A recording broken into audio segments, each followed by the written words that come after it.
Βόρεια του Ζαλόγκου βρίσκεται το Σέσοβο ή αλλιώς Πολύβρυσο Πρεβέζης.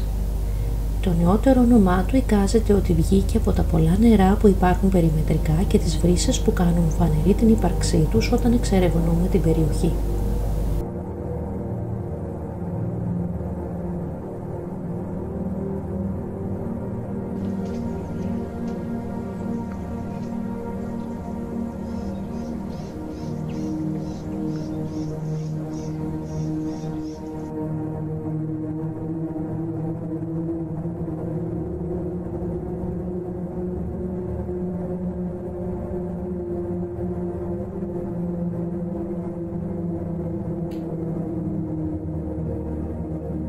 Τα σημάδια εγκατάλειψης είναι εμφανή με το που αντικρίζει στον οικισμό, ενώ μια βρύση με κρύο νερό μας υποδέχεται με την άφιξή μας στα πρώτα σπίτια.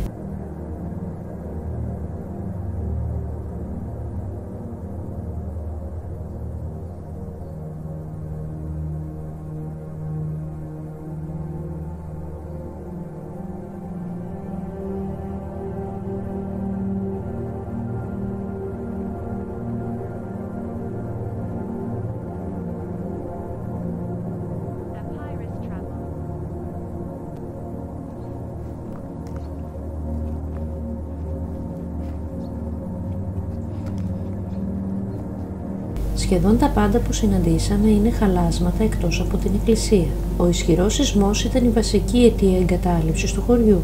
Στις αρχές της δεκαετίας του 70 προκάλεσε αρκετές καταιγίσεις και κατολιστήσεις του εδάφους. Εκείνη την εποχή, θέλοντας να διακινδυνεύσουν τη ζωή τους μέσα στα σπίτια ή και στους δρόμους, οι κάτοικοι αποφάσισαν να εγκαταλείψουν.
Η πρόσβαση γίνεται μέσω ενός μονοπατιού πεζοπορικός από το χωριό Κρυοπηγή ή ακολουθώντας την πιο εύκολη διαδρομή, τον χωματόδρομο από τον οικισμό Παλιός Βελοπός.